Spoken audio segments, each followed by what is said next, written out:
Where'd he get all this stuff? I don't know, but it's beautiful. So sophomore year of high school, this one kid puts a bin outside the cafeteria. Taped to the side, it says, "Unofficial lost and found." Nobody thinks much of it, and people start using it. A water bottle here, a hoodie there, stuff just starts showing up in the bin. And every day, it's empty again. Clean, wiped out. No one knows where the stuff from the previous day went. And no one asked. At first, people think he's just bringing it to the office. Even the teachers were like, "Oh, that's so nice of him, he's helping out the school staff. Here, I found this shoe."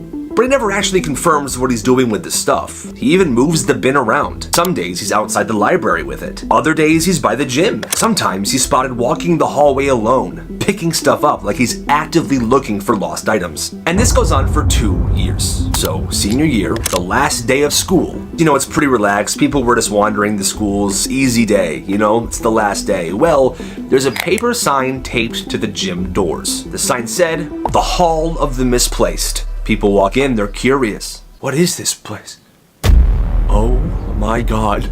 This kid turned the gym into a full-blown museum. Tables, spotlights, handwritten labels, all of the missing stuff displayed. He made sections. The wall of gloves, the charger graveyard. The fact that this dude's been pulling this off for 2 years is insane. At 3:45 that day, he packed up everything and left with the stuff. He didn't even give it back to the people that wanted it back. After he walked out, he was gone.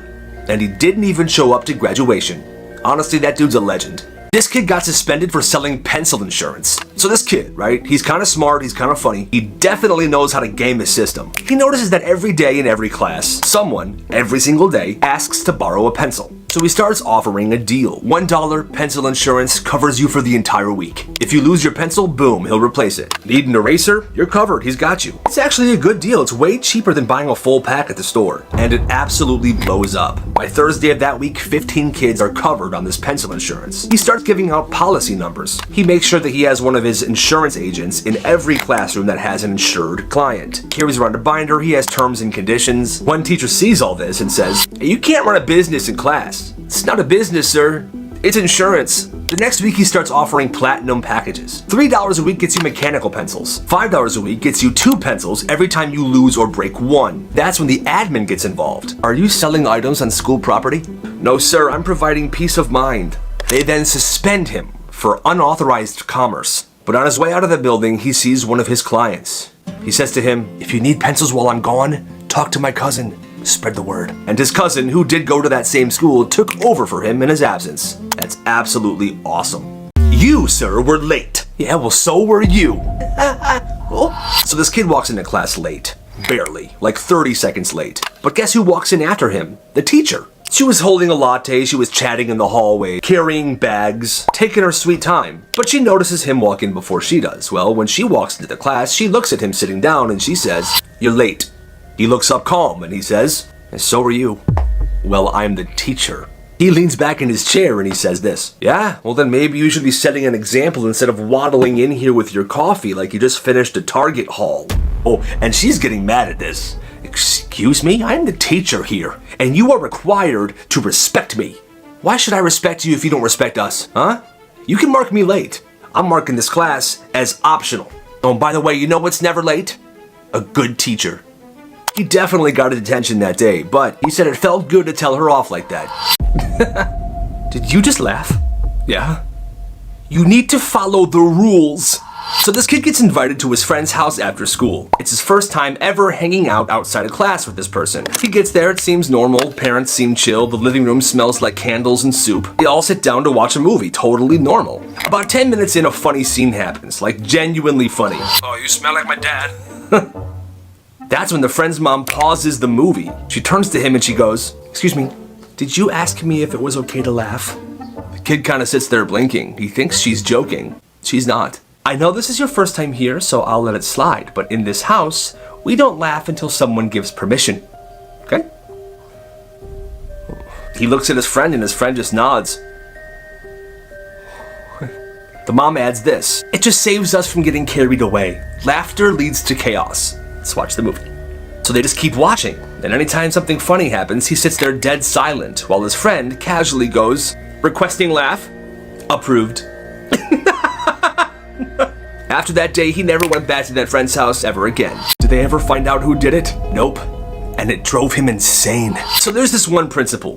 Old school, super strict. Hates nonsense, hates funny business, he's got zero chill. Well, one day he walks into his office and there's a single crouton sitting on his desk. Dead center. No note, no explanation, just sitting there. He doesn't think too much of it, so he tosses it in the garbage. The next day, another one. Same spot, still no message. Day after that, again. He starts asking around. All right, who's messing with me? Huh? Who's the crouton person? Huh? No one knows. So he checks the cameras, but there's no camera inside his office, just the hallway outside of the door. In that hallway, there's tons of kids coming in and out of the office all day. Teachers, office aides, too many faces, there's no way to tell who left it in there. So he tries to stop it. He begins locking the door when he's not there. He still gets a crouton. He moves his desk, still gets a crouton. He leaves a sticky note. Whoever this is, please stop. The next day, a new crouton, sitting on a napkin that says, respectfully. This goes on for months and he never figures it out. Never gets an answer and never catches this crouton person. And then one day, it just stops. Nothing. The desk stays empty. No note, no crumb, no crouton. He retires the next year, but the day he left that job, he put a framed photo on the wall of the crouton sitting on a napkin, and below it, it said, unsolved. That picture is still hanging in that office to this day. Bro, say something! He won't, and that's the scary part.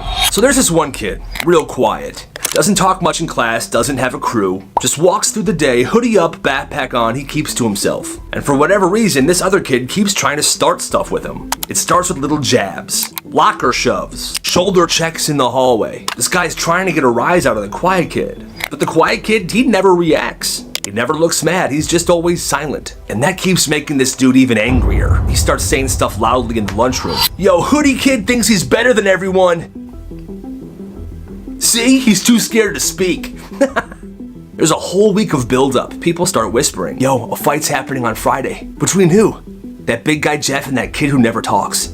Oh, here we go. And then Friday, passing period, a crowd forms in the hallway. Phones out, everybody's waiting. The loud kids are already in the circle and he's yelling. And the quiet kid, he just walks in. No expression, no talking, he just drops his backpack on the floor.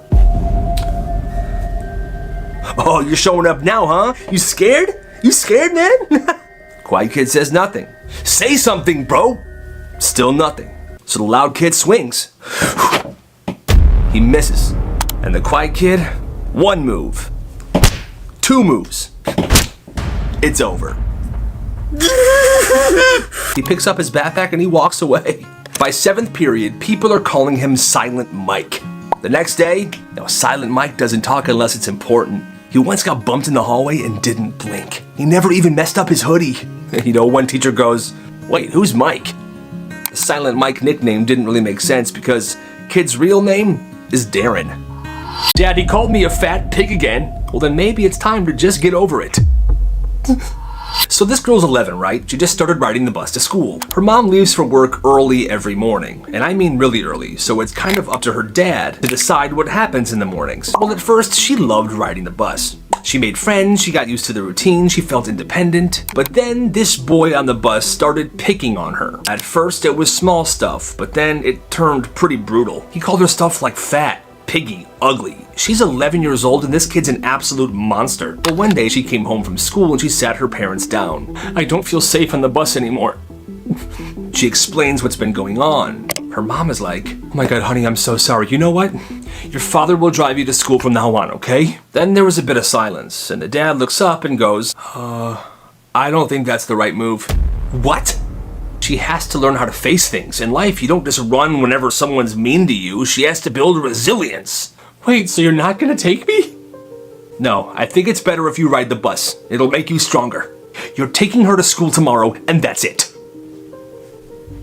The dad goes silent, and then, the next morning, 6:45 a.m., the bus pulls up. She looks at her dad. Her dad points to the bus, and she walks out, holding back tears. While her dad stands on the porch, sipping his coffee. Have a good day, sweetie. You'll thank me later. Do I get an invitation? No, you're not my friend. So this kid's in 3rd grade, right? He's got a birthday coming up. and his mom gives him 10 invitations to pass out during school. Not 30 invitations, not for the whole class, just 10. She says this: give them to your friends, have their parents call me, okay? Have a great day, sweetie. All right, End of the day, she pulls up to pick up her kid at school. The teacher waves her over. Hi, so just to let you know, please don't let your son pass out invites in class unless everybody's getting one. What? Yeah, we pass them out during math, and we have a lot of students in that class that never get invited to things and don't really have a lot of friends, so it was pretty rough for them. It was kind of like rubbing it in their face. Yeah, well, that's not really my problem now, is it? I'm not throwing a party for 30 kids, I'm having a party for 10 kids. I can't afford that, okay? So just don't let him do that again, please, because it distracted the whole class. Everyone started crying, and it was a big deal, okay? So I'm also gonna have him apologize to the whole class tomorrow. Apologize for birthday invites? That's ridiculous. I'm emailing the principal tonight. She grabs her kid and she walks off. Now, I completely understand where this teacher's coming from. It's pretty crappy in a class full of 30 people to hand out invites to 10. It sucks feeling left out when you're a kid. On the drive home then, she looks at her son and says, next time, maybe don't make it so obvious who your real friends are, okay? Yeah, that mom is kind of mean. Good morning, this is Channel 3 School News with your top story. At approximately 9:08 a.m. yesterday, a 6th grade student constructed a fully functional toll booth in the main hallway, using nothing but masking tape, a clipboard, and what seemed to be a strong sense of purpose. Eyewitnesses state the student was wearing sunglasses and would stand there with his hand out, calmly stating, "That's $1 to pass, exact change only." Over the next 12 minutes, multiple students complied. One teacher walked through without paying, and she was booed. It's just, what makes you so special? We're all paying the toll, so should you. So we booed her. By 9:20 a.m., this student had collected $28 in singles and exact change. He offered receipts, he stamped hands. He told students premium passes were coming soon. When asked why he was doing this was his reply. It's a good idea, right? I just came up with it. I thought there's no way I'm gonna get away with this, but I did. As the morning went on, the hallway bottlenecked. The late bell rang. Chaos was beginning to ensue. By 9:26 a.m., administration intervened. The toll booth was dismantled, the tape was peeled, and the clipboard was seized. When asked if he had any other things planned in the near future, he responded, "Oh, just you wait." And back to you. Hi, good to see you. I brought a rotisserie chicken for lunch. Can somebody shut him up, please? So there's this school assembly, right? Whole school's packed into the gym. It's one of those student voices matter assemblies, where they let a few students get on the mic and give speeches about leadership and inclusion and all that. Well, one girl, let's call her Maya, she got chosen to speak. Go Maya! She's in 8th grade. She's calm, she's smart. She doesn't really talk just to talk, but when she does talk, people listen. So she steps up to the mic. The gym settles down. She takes a deep breath, and she starts speaking. I think leadership means showing people that you respect them, even when no one's watching, especially when no one's watching. And she's doing great, confident, clear. She's not reading off a paper, she means this. But about a minute in, the principal starts walking across the gym floor, talking to someone here, laughing with someone over there, and he's not being quiet. I thought that was hilarious. Hey Kyle, how are you? Everyone's noticing this, even Maya. So she stops, mid-sentence, and stares at him from the mic. He turns. Oh, don't stop, keep going, you're doing great. She blinks, she waits a beat, and then she says, I thought this was my time. Whole gym is sitting on edge. But if you want to disrespect me and take over, I can sit down, it's fine. He doesn't say anything, he just kind of stands there, looking very uncomfortable. The principal can't believe what just happened, but he doesn't say anything. He walks to his chair and he sits down, like a puppy dog with the tail between his legs. After that, she finishes her speech flawlessly. People talked about that assembly for weeks. Go Maya.